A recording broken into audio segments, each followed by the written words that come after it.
And now, the Sunday League Pundits, presented by Uber One. Hello and welcome back to another episode of the Sunday League Pundits, presented by Uber One. Uber One is a membership that lets you save across Uber Eats, Uber Rides, and everything in between. I'm talking about $0 delivery fees, 5% off on Uber Eats, and 5% off on Uber Rides. Join Uber One today and get your first month free. Just head to uber.com/Uber1, the word one, not the number, ONE, for more details. Guys, what a weekend we have had in the world of football. I'm talking, well, let's honestly just start off with the biggest match of the weekend. Kind of went the way that we didn't think it would. Lucas, I'm just going to let you take off. Yeah, of course, I'm the Liverpool fan here, so a lot of people weren't expecting Liverpool to have any sort of chance going into this game, especially with all the injuries that kept coming for Liverpool throughout the week, plus the poor form prior. Whereas Diaz got injured out until, I think, after the World Cup. Trent apparently had a knock. Matip, he got injured. Konate got injured like yesterday or 2 days ago. So it's like, oh gosh, James Milner has to play against Manchester City. Last time this happened, it didn't go that well. And at right back, too. You had to defend Philly Phil. Philly Foe. Wazzy's also joining us as well. The United fan, we'll get to that a little later too. But Trent Alexander-Arnold, big match. Didn't start. Well, he did have an injury. Oh, okay, fair enough. That's like a big reason why he didn't start. Yeah, that's basically it. Yeah, he did come in later on in that match, and obviously, sorry, almost scored. Yeah, exactly. And I don't know if you saw the Pep Guardiola interview afterwards, which we'll get into. This kind of leads into the Mo Salah goal. But he was getting interviewed after, and he mentioned that it was a tight game, and there was only one mistake made. And the interviewer goes, "Well, what was that one mistake?" And he goes, "What? What do you mean?" And he goes and like tries to explain himself afterward. It genuinely looked like Pep wanted to swing on him, but that was the one mistake for City that ended up switching the game here. Yeah, the goal that happened was the only goal of the match where City had a free kick.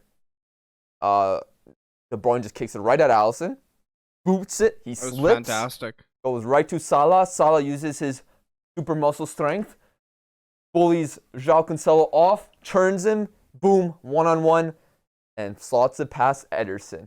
And unlike earlier in the match, where about like 15 minutes prior, where Ederson stopped him, this time Salah got it through.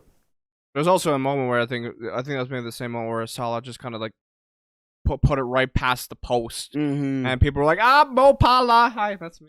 I said that. Yeah, that was you. I mean, he sucks. He stinks. Brett said he was washed. Actually, literally 2 minutes before he scored. Literally 2 minutes. But you know what's funny? There was this tweet put out by ESPN FC before the match. Football images that precede unexpected events. I love one of these accounts. ESPN FC put out Van Dijk out of form, Matip and TAA out injured, Konate a fitness doubt. Guess who's coming to Anfield tomorrow? Erling Haaland. Yeah, where was Erling Haaland? And that's actually incredible by Liverpool to keep him off the score sheet. Well, 4 times he's ever played Liverpool in his career. All else. Now, granted, 2 of those were at Salzburg, but, one of them were in the Community Shield earlier this season, where he missed one of the easiest chances ever. Yes, I remember that. So did he score in the Community Shield against Liverpool? No. So he's not scored against Liverpool yet in his career? I don't think he scored with Salzburg. I wouldn't be surprised, to be honest. Liverpool's still pretty stacked back.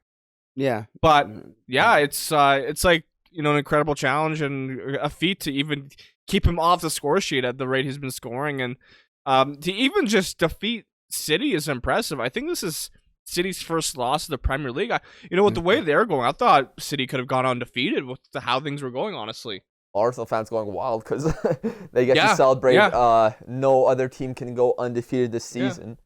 But I'm not surprised at the same time, because we were talking about earlier on this year how sometimes City doesn't look unstoppable. They have been conceding more often than not recently.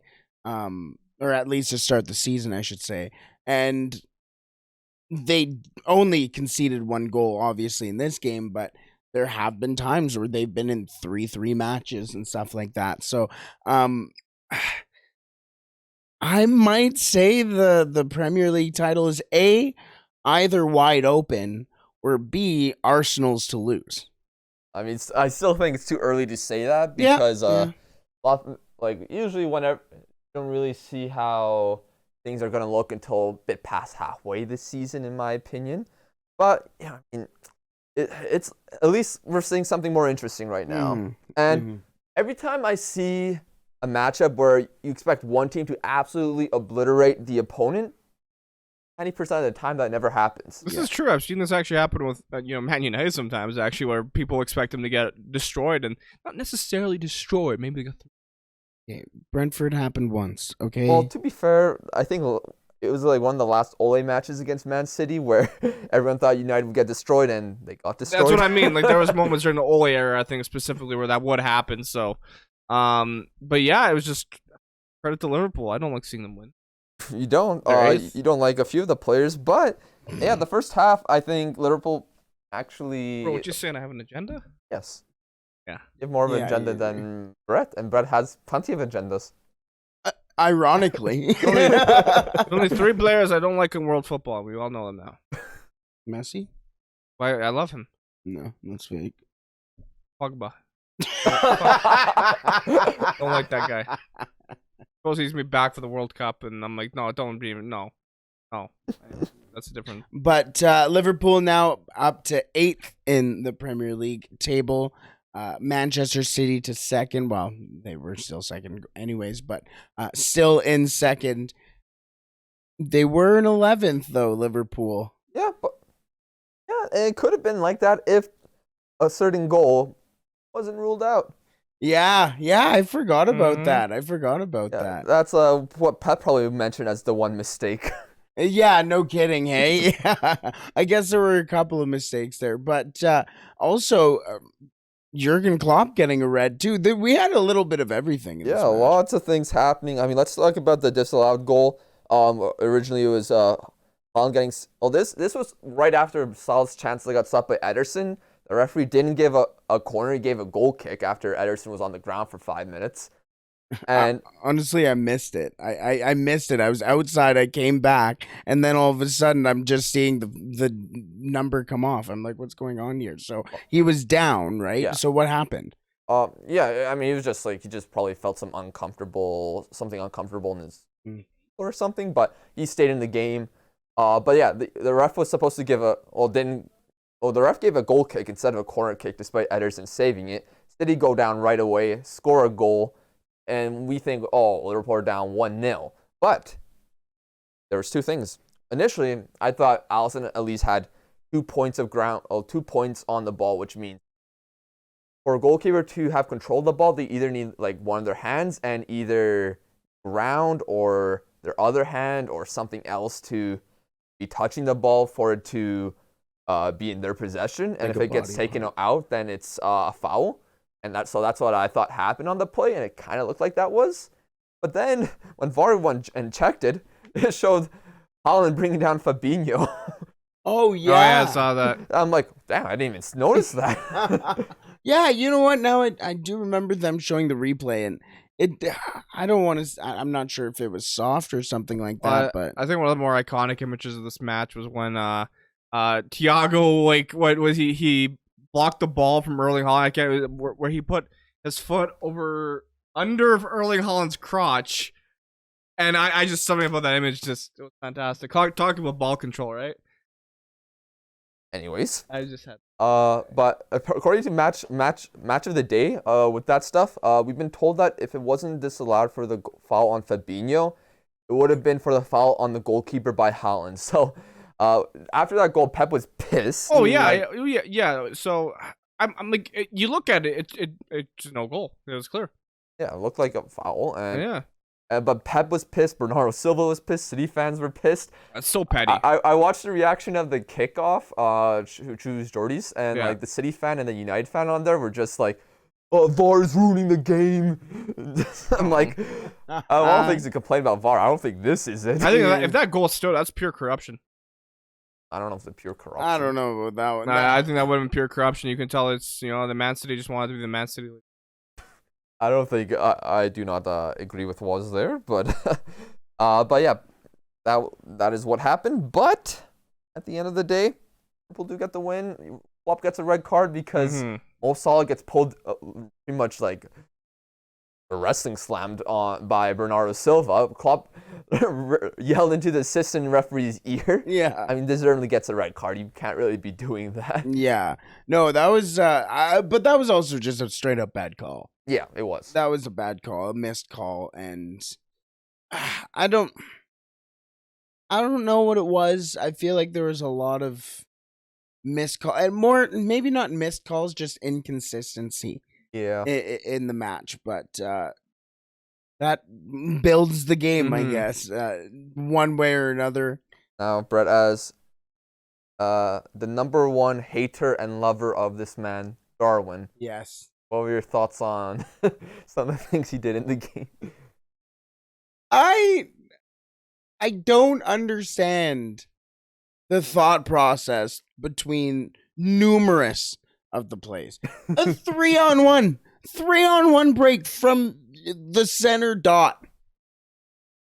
And he kept it himself. The defender literally closed in on him, and he had two other guys wide open. And what does he do? He shoots it right at the defender. Not even like around him, doesn't try and make a move, doesn't fake the pass. Everybody knew what he was doing from the center dot. Yeah, it was bad. I thought he actually did a decent job. What he did on the pitch that was pretty bad. The chip he tried was embarrassing.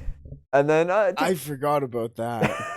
Yeah, it's interesting. I saw another tweet on social media, and it was comparing Darwin Núñez to an objective in FIFA in squad battles. One of those squad battle objectives where you're trying to score with like a specific nation. Oh, Like trying to score a goal with Uruguayan striker from outside the box or something like that. It's basically what Darwin Núñez is. It's unfortunate, really. I mean, I kind of sympathize with this guy. Like, let's be honest, he's being criticized for everything, but kind of fairly so at the same time. He's not been pretty to watch. I mean, he definitely deserves criticism for like terrible decisions. Yeah. I just think he's not gonna make some of those. Could have passed the ball there. Yeah. The chip, sometimes shots don't go off well.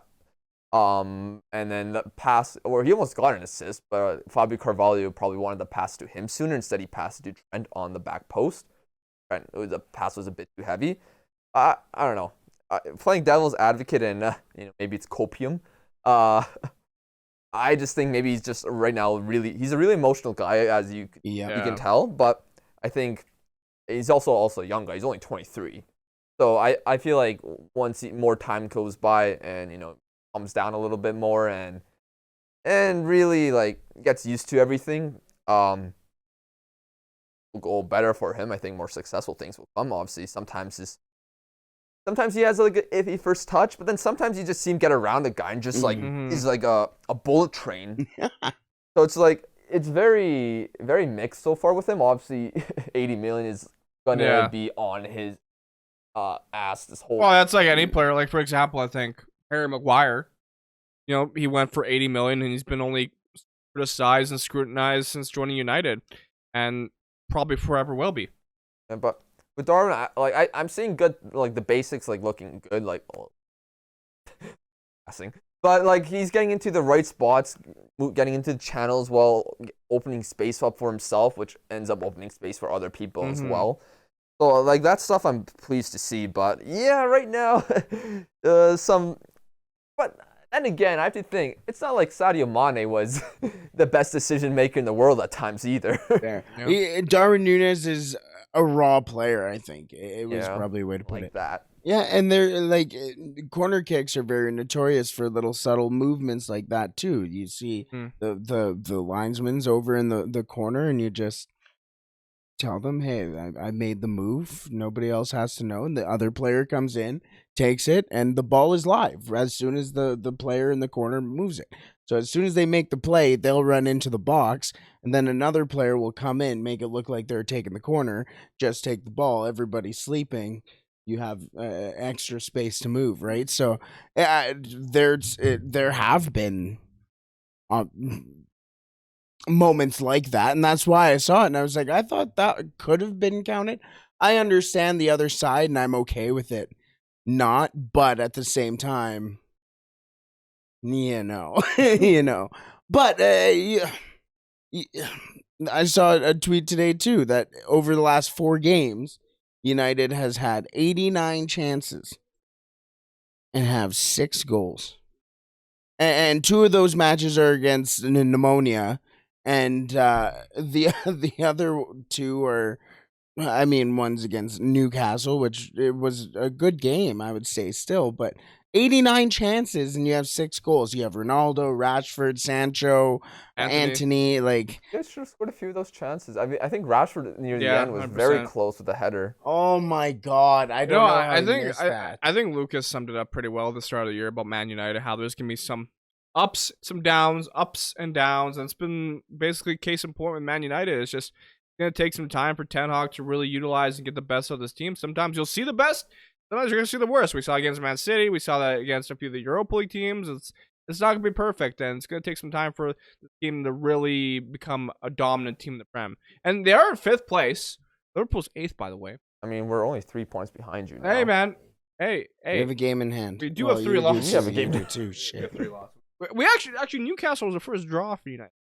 So, yeah, it's just also I want to go back to the Ronaldo moment because you mentioned a moment against Middlesbrough, whatever. I remember this one time. I think I mentioned this like years ago when Robin van Persie did something similar, where the goalkeeper kicked it out. It was a goal kick. He kicked it, and Van Persie like kicked it mid. Oh, that wasn't a goal kick. He was booting it. Yeah. And then of course the ref called that as a foul or something offside. I don't remember, but he called it as like you can't do that. Yeah, you can't do that. On, man. Yeah, he didn't really give the keeper much space in that situation. Ronaldinho did that as well. Yeah. As the keeper was put it up in the air, he just tipped it up and put it around. Yeah, I'm pretty sure there's rules where you just can't kick the ball out when the keeper's doing a boot.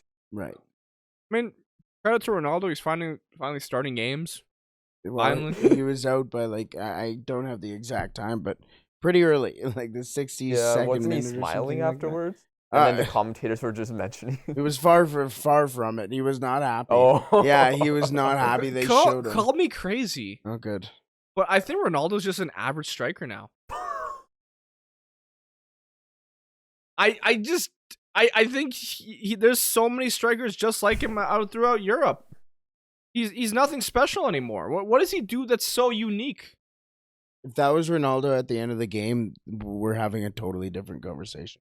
If Ronaldo's on the other end of that header, it's a 1-0 victory. He does the basics of every striker nowadays. Oh, really? Because Marcus Rashford didn't do that. Yeah, but that's what I mean. He's just an average. You can slot him to any 11. So what's Marcus Rashford then? I don't even know. I don't even want to talk about Marcus Rashford. To be honest. What? bro. I'm just saying. Ronaldo he's not what he used to be, obviously, and he just doesn't make that impact anymore. Maybe I'm talking to my ass here. You are. Are you sure? Are you sure? I mean, look, Ronaldo didn't have a preseason. That's on him, to be fair. Yeah. So you can. I think how he's performing, you can't even blame the club. You have to blame him because he didn't participate in preseason. He was behind everyone so heavily. Maybe, yeah. So like, if you want to criticize Ronaldo, criticize him for trying to move and not doing a good job of doing that. Maybe, yeah. Maybe I'm just on the Ronaldo hay wagon. The 72nd minute, Cristiano Ronaldo came out for Marcus Rashford. Okay. Maybe I'll pipe down a bit. It's just I just feel like he's just a regular striker now. I feel like there's strikers like him in Serie A and Bundesliga. I don't see uniqueness in Cristiano Ronaldo anymore. There's no one like him, but if you're talking about the impact of his goal scoring, then yeah, there's a lot of strikers probably scoring a lot more than him. That's what I'm kind of trying to get at here. Exactly. Thank you so much. He knows ball. You did a terrible job. You just made him sound like Ronaldo has lost all his talent, like it's Space Jam. Maybe it is. I won't lie. Okay, maybe. Well, we don't know where he was this summer. Yeah, true. Yeah, he could have been recording Space Jam 3. But no, who would you get for United then? For striker, don't say Jonathan David. Other than I don't think Jonathan David is like the type of striker you need, because he's not. I know he's scoring a lot of goals, but he's not necessarily like a number 9. yeah, But he's like I see him closer to like what Firmino does for Liverpool. I don't know if it's like it's obviously not a 1-to-1 comparison, but like was it Genk or Ghent? Ghent was it? Which one? Oh, yeah, Ghent. Yeah. He was more like a number 10 there. He played more in the number 10 role a lot of the time. He may have been a Genk. Genk might. It's the one with the. I think it is Ghent. It's not. I think Genk is the one where Koulibaly came from. Mm-hmm. But yeah, he was like more of a 10 at Ghent, and then at Lille he was more of like he played in more of a duo. Initially, in the first season where they won the league, he was in a partnership with Yilmaz. Ooh, yes. Yeah, and then I think now he's more of a single striker. Yeah, I mean he's leading Ligue 1 in goals right now. He did score here where we have some highlights. Jonathan Davis scored a penalty, and he scored another goal. Just so good on the box. I mean, that's a good poacher's goal that he scored.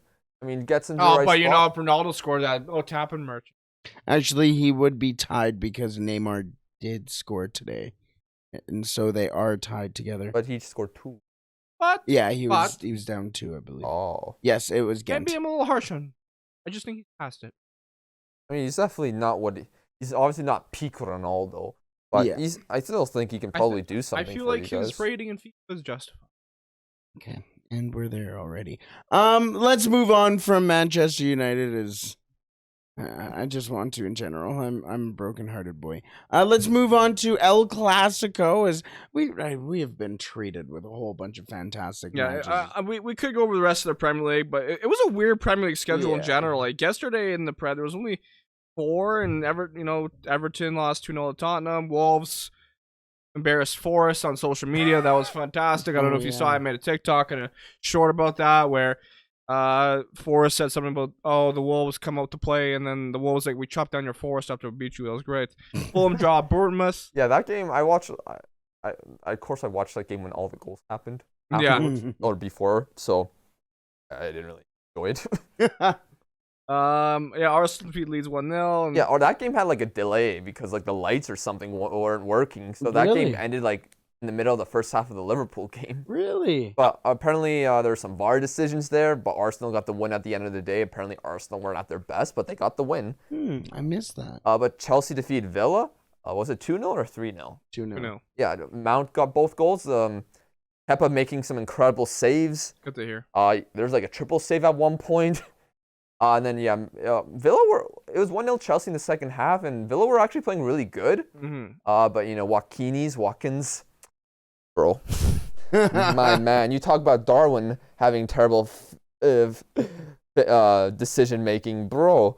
He had a shot that went nearly out of bounds. Like for a throw-in. Incredible. Really? Oh, for a throw-in. Yeah, it was. Oh, my God. I mean, he just didn't wrap the foot around the ball, but, Watkins, he got into a lot of good spaces, but, like in the last day of last season against City, he didn't really finish his. Mm-hmm. But, yeah, I thought Villa were playing well, and then Mount just scored a free kick. It looked nice on the initial shot, but then on the replay, it went, like, pretty central, and Martinez was just wrong-footed. Right. Oh, really? Yeah, so I'm like, why praise Mickey? But, we'll give him. He got a brace. Good for him. Yeah, so let's move on to the El Clasico because I missed all those. But let's go on to the El Clasico. Lots of talk around El Clasico. Mm-hmm. Barcelona fans are frustrated. Real Madrid fans are on cloud 9, and it's interesting. La Liga. I heard it was a good. You guys watch it? I watched a little bit of it, but it wasn't my main focus. Yeah. Right. Like, I mean, if you look at it. I do want to talk about Barcelona quickly, but, Real Madrid, they went 3-1. Benzema with a goal, Valverde, Rodrigo with a penalty in the minute, and Rafa. Valverde. That's the thing. So good. If we just, obviously we're not gonna get deep in the match. We didn't watch it, but Valverde's got so much hype recently. I've noticed. I mean, Tony Cruz calling him about a top 3 player in the world right now. I think top 3 midfielder. I think he tweeted out after the game. Which is just wild. imagine him just tweeting after the game, and then everyone's just celebrating. He just goes on Twitter.com. Valverde, best midfielder. Credit to him. Yeah, he's been like. I mean, Canada takes. We actually played Uruguay. I'm like, hopefully in the World Cup. But yeah, Valverde. Yeah, I mean, people are probably noticing him more. Like, I think more of the casuals are noticing him more because he's scoring goals. I think he That has makes sense. 5 now. Yes. But like, yeah, I mean, Casual. but like last season, like he was like basically Real Madrid's engine because like they put him on the right wing in a lot of matches instead of like maybe guys like Rodrigo because he was more of a more balanced. But he's always been useful for Real Madrid and He's always been an important player. It seems. I think for the pandemic or during the pandemic season where I thought he was like one of the best midfielders in the world. Wow. Yeah, I think there was a moment as well. I remember that too. And then I think he had some injuries, and then Real Madrid had a bad season, and then the talk quieted down. But then, yeah, I mean, late last season he started booming again, and of course that assist in the Champions League final was a great pass, and he's been continuing great form. Real Madrid are going to need it because Cruz and Modric can't play forever. I mean, they seem like they can. I mean, it's great because Valverde is going to be one of the more experienced midfielders once those two are gone, and then you have Camavinga and Tchouaméni coming in. So I think their midfield is going to be a class for next couple. And they apparently want Jude. Yeah. Jesus Christ! If they get Jude Bellingham, I'm a Real Madrid supporter. Well, imagine you notice how tentatively he said that. The other thing too is they could be in on Kylian Mbappe. Oh my God, if that he guy is a leaves headache. That is a PSG. headache. Well, he could be going there. If you'd missed it, apparently there was rumors that Mbappe was unhappy at PSG. He said after today's game against Marseille that those were not. No. So, but where there's smoke, there could be fire because there's quite a few sources. It wasn't just one bad source. Fabrizio about it, so he must have known someone who told him. So There's something always going on at PSG behind closed. It seems like at PSG, Neymar and Messi are happy, but Mbappe's just kind of iffy about little things. I don't know what it is, but like Messi and Neymar, their friends are, we're winning, man. We're pretty happy. We just want to on the Champions League. And Mbappe's, no, you do this. You don't pass to me. I want to do this. Bro's like a little spoiled child right now. I won't lie. I'm trying to remember who it was, so excuse me for not giving full credit, but I believe it was somewhere on TikTok. Somebody was saying that he's acting like somebody who hasn't been told no before. Yes, entitled. Yeah, well, yeah, there you go. There's the word for it. Yeah, exactly. And I mean, let's be real. From the time he was a child, there's always been tabloids on him, always press around him, always told that he was going to be great. And then he was great. And then he got his move to PSG. Then he got his massive contract. Well, not only that, right before he went to PSG, but in the middle of that, he was at PSG. Then he wins a World Cup. Yeah, well, yeah. And he get what Golden Boy award there. I think he was one of the top scorers. He scored in the World Cup final. Mm-hmm. So it was a lot of. I'll be honest, if that was me, my ego would be through the fucking roof. Yeah, yours already is. I know. I don't know about that. I don't know about that. No, I do know about that, but yeah, no, and they did. PSG did.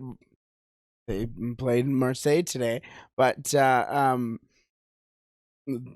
only won 1-0. Yeah, I mean, there was a red card where Marseille player tackled Neymar from behind. Yeah, that was a nasty instant tackle. red.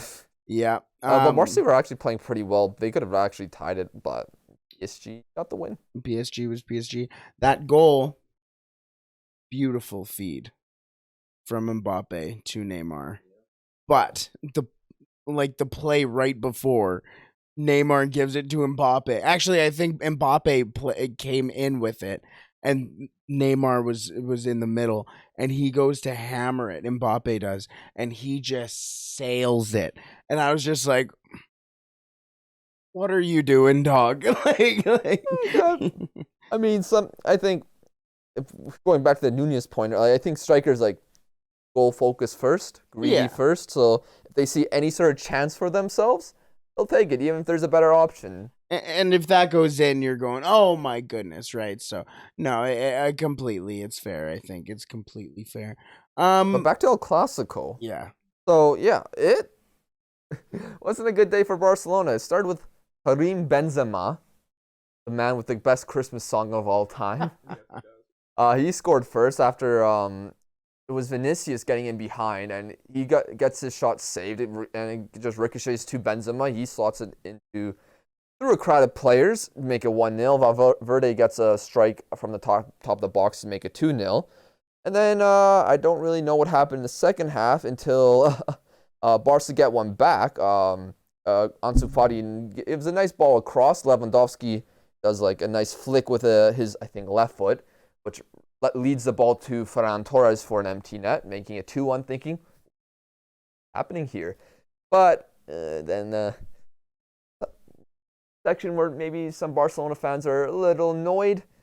They concede a penalty. I think the Jordi Alba, was it Eric Garcia? It was somebody who doesn't get the ball, but like runs past the player, but the heel of his studs stamps on Rodrigo. Rodrigo goes down, and initially nothing is given, but then the ref goes to VAR, and the penalty is given. It's slotted home by Rodrigo to make it 3-1. That's the game. Yeah, it's too bad because it was Barca was pressing. It looked like they were close to potentially getting the equalizer there, but I don't want to say you can't make mistakes. Well, you can't make mistakes, and I don't want to say that was a massive mistake per se, but you got to be careful. Yeah. That type of stuff. I mean, obviously you can. La Liga. Well, yeah, there you go. Exactly, right? So, and in El Clasico, and now everybody says it's the Drake curse. But they were down early 2-0. The thing about going down relatively early, or you still have time to try and come back.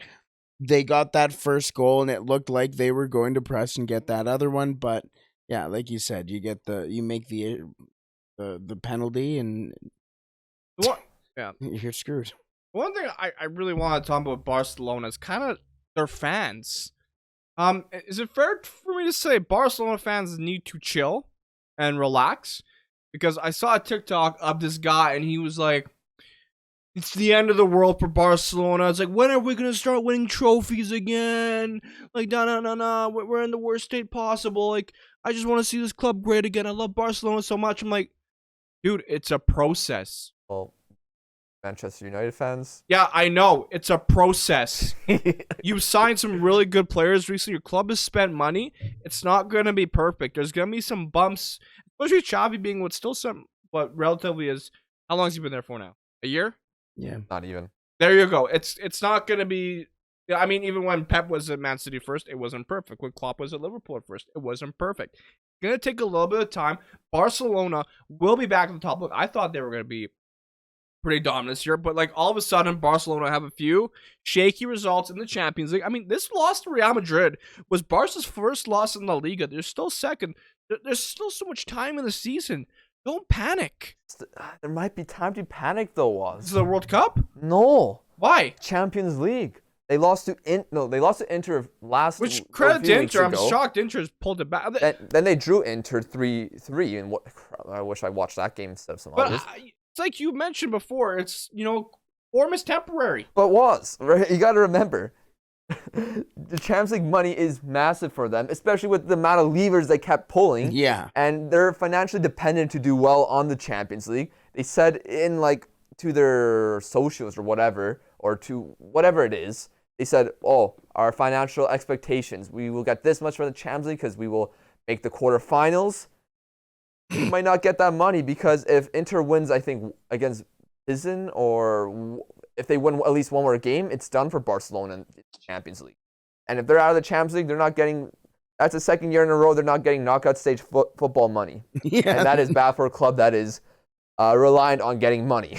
When they brought in Rafinha, Lewandowski, yeah. This is why there's probably quite a few fans pissed. Because I can you guys understand. not doing well in the Champions League. It's fine because you still have rich owners Yes. that just don't like to spend, but they're Yes. rich, and you're in the Premier League, which gives a lot of money. Okay, I guess so, but like from the way they've been acting, it seems like they're like bottom top, 10th in La Liga. They're second in La Liga still, but I guess Champions League obviously is the big problem right now. I think in La Liga they're still kind of safe. They're safe in La Liga. Because But it was their first loss. yeah, it's like La Liga, they're doing fine right now, but that was also one of their. I don't know if they've had that tough of a season so far. I don't think they played Atletico Madrid actually, but Man, I've said some dumb shit on Yeah. Ronaldo, now Barca. Yeah. I mean, I can understand why Barcelona fans are starting to get worried or annoyed because, like they're expected to be making a certain amount of money. If they don't, I understand that as a Barca fan, your expectations should be high, but like that's just the reality of football. Not everything's gonna go your way, and I think they also viewed Xavi's to be the actual savior of this club, and that results would be smooth. It was.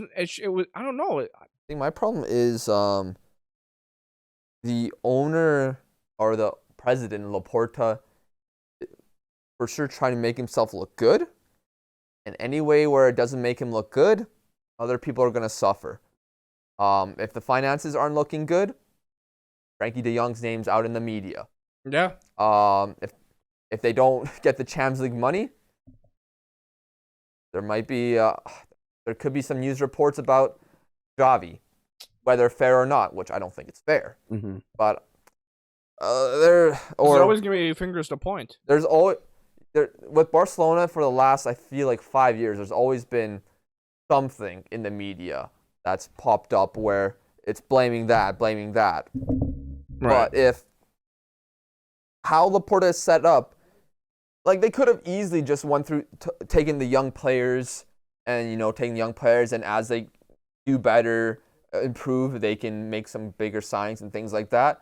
That they wanted to pull all these financial levers, make sure they get all these top players right away, try to make other players' wages go down, and make players who don't want to bring their wages down feel terrible or something like that.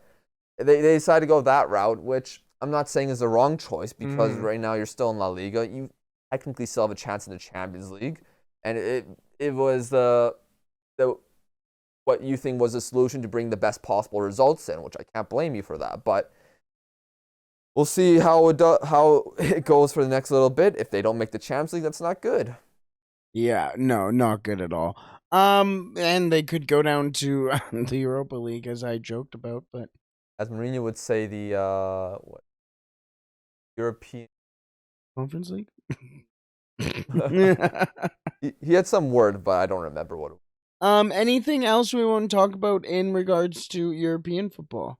Well, I mean, I was going to mention there's still Bundesliga and Serie A, which is worth talking about. I mean, not for too long. I mean, Dortmund lost to Union Berlin. Union now 4 points above anyone in the league. That's actually an interesting story. Yeah, they from what I didn't, the game was at the same time as the Liverpool match, so I wasn't really paying attention to it, but Union got 2 goals in the first half, and it just Dortmund tried to let Union have a lot of possession supposedly, but that didn't work out, and Dortmund couldn't really get into the game, and just the classic Dortmund where they have the players to do the right things, but they end up not getting the job done.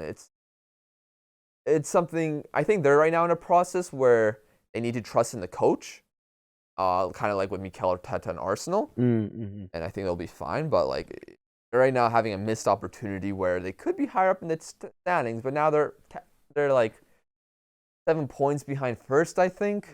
But Bayern, they played Freiburg, so there's matches where the top 4 teams are playing each other. Freiburg doing so good in the league, so great in Europe, and they got smacked. Clapped. 5-0. Yeah. Clapped. That was maybe not, well, I'm going to say unexpected. I didn't think it would be 5-0. It was, I thought Freiburg would be able to put up a fight, but unfortunately not. Freiburg's still in the top 4. Bayern, jump ahead. I think Bayern are now in second, but still, I believe, 4 points behind. Is it realistic that Union Berlin could win the Bundesliga? I think it's still early, but yeah. Okay, I realize it's still early, but we're here to ask the hypothetical questions and answer potentially those hypothetical questions. When you're 4 points above Bayern 10 games in, I think you have to consider them as a serious threat now. And the way they play, they play more counterattacking style, so sometimes they're not the most exciting team to watch. Mm-hmm. But I think the play style they have can lead them to good results for the rest of the season. And whether that's enough to stay ahead of Bayern, or whether that's enough before Bayern end up making their second half of the season charge, we'll see. But I think you have to consider them now. I think you have to take them seriously. 6 goals conceded in 10 games, that's not a joke. Yeah. That's very impressive, especially in the Bundesliga. Have they played Bayern yet? I think they have, haven't they? I believe they did, but I can just double check. That was the most interesting eye itch I've ever seen in my life. That was bold. Good for you. Well, I think it's also important to know which I think is kind of cool, is that, Berlin is also the capital of Germany, right? So to see maybe the German capital win the Bundesliga is kind of cool. I think pretty unique. I was intrigued to go where you're going. You would think, like, to be the capital of Germany, you'd be much better at football, but they're pretty good right now, hey? Yeah, I mean, you would think they would be on a Bayern level, but obviously, I mean, football is football. I guess that's why everybody expects Arsenal to win everything, right? Well, Chelsea does that instead. Well, there you go. So, hey, shout out to the Chelsea supporters. You know who you are, Wyatt, and there's a few others. I'm sorry. But yeah, they did tie Bayern earlier in the year. There you go. And it was a low-scoring game, wasn't 1-1. it? Yeah. There you go. What else going to mention? I went with the Bundesliga. Sorry, we're going to mention anything? About the Bundesliga? Well, Alphonso Davies, it was good to see him back in action. He was a skull bruise, I think. Yes. And I was worried. We obviously, as Canadians, we do not want Alphonso injured before the World Cup. Considering players are getting injured right now. You have Conte who's out. You have Reece James who's confirmed out for the World Cup now. And if Alphonso Davies is out for Canada's, to be honest, there's no we're kind of. I don't want to say it. I don't want to say it. Yeah, don't put it in the atmosphere No. here, buddy. No, 100%. And same with Jonathan David, Tayshaun Buchanan, who's also coming back from an injury. We are watching Montreal-Orlando here, and I really hope Ishmael Kone gets called up to the World Cup. He has looked good in this match. Yeah, he's very exciting. He's got some nice pace to him. He's very good at leading the attack. I think he'd do really well with Stakio in that midfield. Yeah, I'd like to call him a facilitator. I really think that he's had offers from European clubs. I think this might be his final season in North America. Better than Scotty Mac. I don't know about that, but I think Canada. Thibaut Hutchison's just coming back from an injury. Yeah, so this is good. But quickly, should we mention the Serie A you have here, Napoli, Bologna? Yeah, Napoli getting another win. I forgot about that. I was watching that match. Napoli, I didn't get to watch it either, but it was tied 1-1, then tied 2-2. But Maradona score? Maradona got the game-winning assist. Yeah. Oh. Still big. He was still a big reason why they won the game. Oh, he was fantastic. So, Napoli. You heard of the Ewing theory? The Ewing theory? Yeah. No. Like the Patrick Ewing? Yeah. Basketball player. When he, I think, left the Knicks did better without him. Oh, okay. Yeah. Yeah, I've been reading about from David Amoyal on Twitter. Napoli have 3 versions of that. Oh, really? Insigne, Mertens, and Koulibaly leaving, and the team is doing better without them. You got Maradona actually getting goal contributions, unlike Insigne. Mertens was a club legend, but they're still scoring goals without him. And then Koulibaly, he's gone. He was an important player for them, but Kim Min-jae, very good for them. I've really enjoyed Napoli's football recently. Yeah, they've been probably one of the more exciting teams in Europe to watch, and yeah, that win is keeping them in first place in Serie A. Atalanta, though, they're something right now. They're in second place, down by 2 points. They got a 2-1 win over Sassuolo on the weekend. But then AC Milan, they got a tough victory against Hellas Verona today. I don't remember who scored the goal, but it was Sandro Tonali. Right, it was Sandro Tonali. Yeah, yes. It was, baby. The greatest center defensive mid in the world right now. Bold. He's my favorite. But yeah, now AC words are. I'm so excited about Serie A, but Yeah. AC Milan, they're getting results. I mean, Lazio are getting results as well, although they tied Udinese today, so those both teams are tied for fourth. We were talking about Udinese earlier on in the season too. Mm-hmm. A good club too. Yeah, I mean, realistically, every big team won. Like Inter won, and even Juventus won. No, I heard they were not that great, but they weren't that great. I was watching that one too, and I think before that match ended, Fabrizio Romano tweeted out, he's like, Allegri is still the manager of Juventus, and everyone's like, yeah, they just won. And then Pavel Nedved came out and he goes, no, he's still the manager, and everyone's like, what is happening? Like, what? Juventus have had a very wild time, especially in the Champions League, where they lost to Maccabi Haifa. Oh my God, yes. Isn't that fantastic, though? Yep. Shout out to Steffer, who's been struggling for being a Juve fan right now. I can't tell what's worse, being Juve, Barca, or United fan right now. For if you're a big club fan, Juve. You yeah, watch yeah, terrible easily. football. And your It's team terrible. plays terrible. It's terrible. I've seen terrible football, man, and every time I watch, I'm like, is this watching paint dry? Like, let's be honest here. Yeah, and then they lose. And they're 5 points behind second for the Champions League knockout stage spot, and so basically Benfica or PSG. Both Benfica and PSG just need 2 points. Yeah. And Juve are in the Europa League. Could you imagine Barcelona, Juve, Manchester United, Arsenal, all in the Europa League? And none of them win it? Okay. Yeah, who's going to win it? Union. No, Freiburg. Freiburg. It's always yeah. a German team now. It went from Spanish teams to German teams, okay? Also in the Champions League, we are very close to getting 4 Canadians in the round of That's 16. amazing. How's Porto doing? Very well. Perfect. Very well. In fact, in the top of their table, it is Club Brugge. Stock effect. Well, it's Club Brugge and FC Porto at the top. They're in the. That's actually fantastic. Yeah. Yeah, Atletico Madrid, they could be going to the Europa League. They're, Suck it, Simeone. I mean, Cojones, where are they now? Yeah, there you go. Exactly. Atletico Madrid. they won on the weekend against Athletic Club, who've been doing well. But yeah, the Champions League campaign's not been going well for them. 4 points through 4 games. Porto with 6. Club Brugge with 10. Leverkusen, I think they have more points in the Champions League than Bundesliga. Ooh. Bundesliga? They don't, but it's close. Because Leverkusen, they got smacked by Frankfurt. Did they? 5-1 Ooh. in Xabi Alonso's second Bundesliga game. They won last week, and then this week it went back to normal. So now they're 16th, 8 points. That's concerning. Yeah, so there's a lot of teams that are doing kind of odd this season. Europe in general. Anything else we need to mention here? Yeah, Champions League groups were 4 Massive goal for Ishmael Montreal. Kone. That's Ishmael Kone. We have a live reaction here to Montreal, Orlando, and the Ishmael playoffs. Kone, I think, just scored for Montreal 67th minute. But fantastic, great goal. And Montreal's been really pushing Orlando this match too. And a lot of people have been saying that FC Montreal have been, or CF Montreal, excuse me, have been like one of the biggest teams to watch this playoffs. So, but sorry. Yeah, the Champions League. Right now it looks like Napoli, Liverpool are going to go through. Of course, Bayern are going through. Inter, they got the head-to-head advantage over Barcelona, so their 3-point advantage is looking good for them.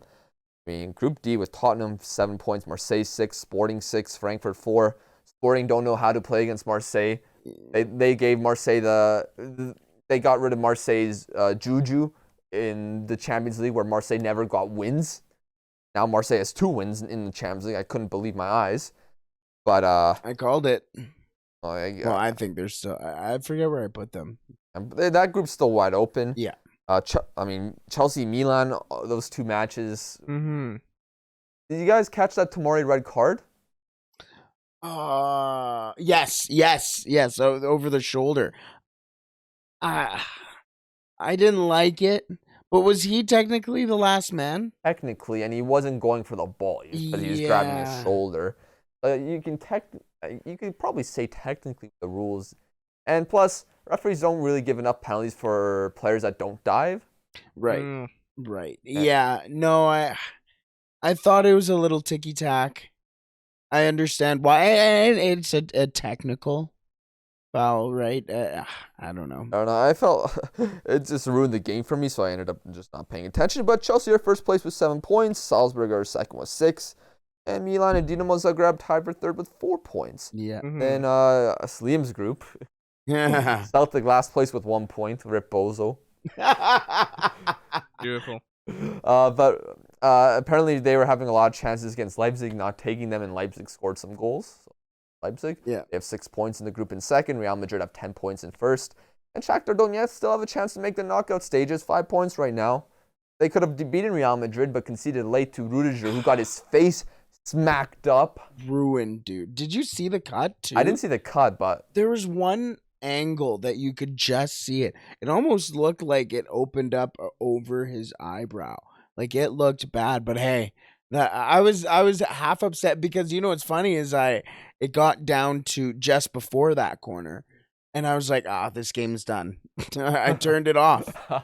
Of course, because I have this Champions League curse. Remember last year when there were all those goals and I just happened to watch every game that didn't have goals? That's literally what happened to me in that right there. And how does it happen where like there's 4 of you guys watching games and you were watching all the games that had no goals? yeah, literally. How does that happen? I was so upset, dude. Like you switch a game and then a goal happens in that game you switched off from. And I was literally just watching, and that was just what happened in that match. And then all of a sudden, you just hear all of the Rudiger photos and everything like that. Like I was so pissed off that I missed it. But Yeah, but then Group G looks like City and Dortmund are going to go through top 2 with Sevilla and Copenhagen having 2 points while Dortmund having 7. And then Group H, which we've mentioned already, with PSG Benfica of top 2 with 8 points. Benfica tying PSG twice. Pretty impressive. Benfica have been a pretty top side so far. yeah. I can't remember if you were saying that you were either going to be really impressed with Benfica or you didn't think they were going to do that well in the. I think I said that I had them finishing in second. Okay, Ahead I of thought so Juventus. too. I thought so too. Because there was a couple of guys that you were very impressed with, and you said that they were, I think, hot at the start of the season. That you were saying I that. mean, they were hot for a long time. Like they won their first 12 games of the season. Oh wow. I think they ended up they ended up dropping points. I don't know if it was a draw or a loss after the international break. Wow. And during the international break, the players that didn't get called up had like 5-day vacation. So Fair. you could probably see it with that. But Yeah. I mean, they seem like they're just on a roll right now in general. I don't know if they lost. No, they've only had 1 draw this season, I think. 9 matches played in the league, 25 points. Going well for them. But shout out Casapia, 4th place. I've never seen them in the first division before, so up for them. Cool. That's good. One thing I'll mention is Diego last. I was going to say, and I was going to say because I want you to tell this story before we head off here, but I want you to tell this story because there aren't any really Sunday leagues going on right now. We haven't been getting a lot of messages about your Sunday league. So let us know more stories from your Sunday leagues. I know some leagues aren't going on right now, but indoor season is coming up as well, as we have indoor season coming up. So send us your stories as soon as possible. But Where though? Oh, yes. Thank you so much. Send us your stories to at the 90th minute on Instagram Or Twitter. Twitter as well. What is the Twitter handle? Is it different as well? It's at the 90th minute _ There we go. I can never remember the handles, but just look up the 90th minute and you will find it there. Send us messages there. Wazzy, you just got back from San Diego. You have a little bit of a story here. A little bit. How was your time? How was It was San good. Diego? The nice thing about my trip is that I was able to actually use my Uber One membership Oh yeah, to save a little bit of money on Ubers because we had to Uber all over the place. really. So we didn't rent a car or anything. We Ubered, which was actually fantastic. A lot of the drivers were great, no issues. So I was able to save a little bit, like you can with Uber One membership. You need it. So, of course, the Uber One membership, you get 5% off rides. And honestly, when you go to a place like California, it can be a little bit pricey going from place to place, going to conventions especially. So, It was nice to be able to utilize that, and especially, I mean, with Uber One membership, you can also use it for your groceries if you don't have time, like me. Yeah. You know, I'm in San Diego. I'm doing a lot of stuff, going to convention, having a lot of fun, and you know, when you're you're staying somewhere, and you need some groceries. Just use your Uber One membership. You also get 5% off for the groceries. Someone picks it up. There you go. Beautiful, easy, said and done. So, of course, you can use your Uber One membership, and the link will be. So Beautiful. Yeah. No, I'm also heading down to LA in a couple there you of go. weeks, and So we're going to be utilize Ubering. that. We're Ubering out from my aunt and uncle's place to Anaheim for a day. So that's our plan there. Yeah. But Perfect. I mean, did you do anything special at the convention? I went to TwitchCon. yeah, that's what I was saying. And it was not as bad as people said on social media. There was a lot of criticism about it. I know a Twitch streamer named Trainwreck said something about, oh, it's a bunch of virgins getting together. Da, da, da, da. I'm like, dude, shut up. It wasn't even that bad. I mean, that was that one incident with the streamer Andrea Chechik who broke. Yeah, I'm not even gonna get into it. Everybody knows her back is screwed. I hate it so much. I saw that and I literally. There's a lot of things I can say about it, but honestly, I didn't really go to the Lenovo booth. I didn't really check it out with the pit. I can't really give. Did you see it? Yeah, I walked past it a bunch of times. I just didn't really. I saw people like jumping and doing their thing, but like, I don't know. Something happened to a point where took her back. Like, obviously, so I don't want to say the wrong thing. I don't want to get in trouble. You never know, right? Like, it's a legal thing, right? For sure. The only issue is that I didn't bring the good enough shoes. Oh, really? I should have brought more comfortable shoes to walk around. So if you're going to a convention, please bring comfortable shoes. They will feel like they're cracking. There was a booth that saved my life, I think. It was called Hyper Ice. And they basically, it was like massage therapy. Oh. They had massage therapists on hand. They didn't give me a massage. I should have got one. Yeah. But I sat in this chair with like leg compression thing. That Ooh. I was like, holy shit, this is amazing. Yeah, and it just restored my blood flow and everything. Those are those big boots, eh? I've They always seen those. They do the job right. Yeah. There was this little ball thing, like a vibrating ball, and it was just perfect for your palm, your feet, and, your shoulder. I had a buddy of mine there. I told him about it. He went up there and he's like, "Yo, I'm gonna buy everything you guys got here." But he dropped $700. What? At the con. Really? Well, he works for Tesla. Oh wow. Okay. Alrighty. Shut up, Glenn. This guy is just dropping a whole bunch. Yeah, of it was stuff. a good time. Easily my favorite part of the convention was that. And I played COD. I didn't really meet any streamers honestly compared to my last couple years. I know Valkyrie was there. She's pretty. Everyone, She's YouTube. Yeah, I think if I stayed at the convention longer on Sunday, I would have met her. Because that's when she really started to make more of an appearance and people started finding her and get a crowd following her. One of my old buddies from Twitch who used to mod for her, I think, he ran into her and they kind of have a small relationship. She knows who he is and she called him an idiot kind of jokingly. And he's like, please get me a job. And he's like, I'm unemployed. Can you get me a job? I'm like, okay. That's weird. Jared's a silly guy. I went to a Brazilian steakhouse.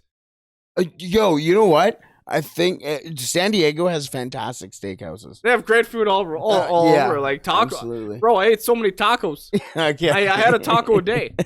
I'm not kidding. I had a taco a day. Okay. Why are you piercing my soul? Okay, I went. We stayed in Mission Beach. I don't know if anyone knows where that is, but it was a nice little area. And I went to a nice little Mexican taco. It was very authentic, and you could just grab a burrito or a taco, and it looked a little sketch, but it was very good.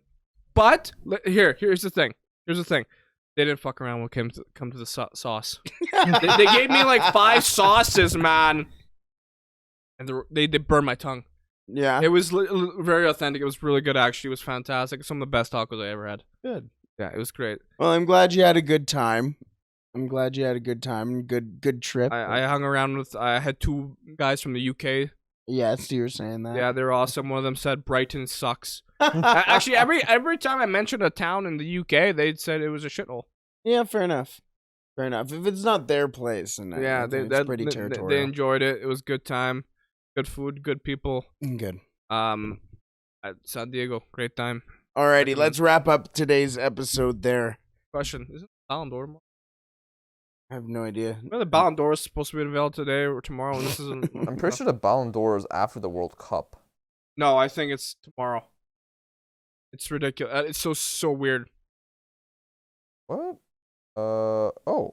It's tomorrow. Wait, what? The Ballon d'Or today, when this podcast is released, it will be announced, and I think it's probably going to be Benzema, which is Fair enough. I don't get it either. Why announce it in October? It used to be announced in January. Why is it pushed up because of the World Cup? Oh yeah. I guess I remember now. Yeah, they wanted this one to be pushed before the World Cup, so that the next Ballon d'Or has the World Cup influence. Oh. I think French football wanted the Frenchman Ballon d'Or. I mean, fair enough. I think Benzema. Although I think the decision was made before the Champions League. Yeah. Oh, alrighty. Well, on that note, that's why we're called the Sunday League Pundits. You don't really take us seriously. We're just gonna have some fun, talk footy, banter, and with that being said, Brett, end it off. Thank you so much for joining us today on the Sunday League Pundits presented by Uber One. A fantastic weekend of football. That was another week in the beautiful game for Lucas, Waz, and myself, and everybody else here at the 90th minute presented by Uber One. Thank you so much for joining us. Stay safe.